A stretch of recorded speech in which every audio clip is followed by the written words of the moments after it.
মাঝে মাঝে দেখবেন নিজের মধ্যে কেমন যেন একটা হাহাকার, কেমন যেন একটা শূন্যতার অনুভূতি সৃষ্টি হয়। মনে হবে সব কিছু থেকেও কি যেন নেই, সবার মাঝে থেকেও নিজেকে মনে হবে বড্ড একা। এই অনুভূতিগুলো স্পেশালি তখনই হয় যখন আপনি অনেক দিন ধরে আপনার রবকে ভুলে থাকেন, কিংবা আপনি রবের ইবাদত তো করছেন বাট পূর্ণ মনোযোগ দিয়ে করছেন না, দায়সারাভাবে খুশুখুজুবিহীন সালাত আদায় করছেন।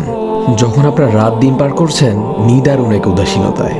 প্রকৃতপক্ষে আমাদের সবার হৃদয়ে একটি অপূর্ণতা, একটি শূন্যতা রয়েছে, যে শূন্যতা আল্লাহ ছাড়া দুনিয়ার অন্য কিছু দ্বারা পূর্ণ করা সম্ভব না। তাই নিজের এই অসহায়ত্বের করুণ মুহূর্তগুলোতে আল্লাহর কাছে নিজেকে পরিপূর্ণ সঁপে দিন। যেভাবে সম্ভব নীরবে, ফুঁপিয়ে অথবা হাউমাউ করে আল্লাহর দরবারে ইচ্ছে মতো কাঁদুন। আপনার রবের কাছে যে আপনার চোখের পানি অনেক মূল্যবান, আপনি তো তা জানেনই।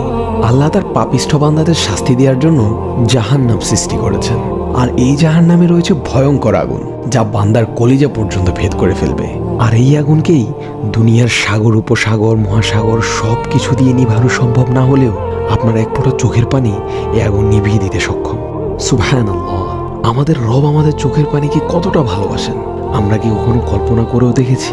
তাই দুনিয়ার খারাপ লাগা, কষ্টকর, বেদনাদায়ক মুহূর্তগুলো যেন আমরা গান শোনা, মুভি, সিনেমা দেখা, কাছের কারোর সাথে শেয়ার করা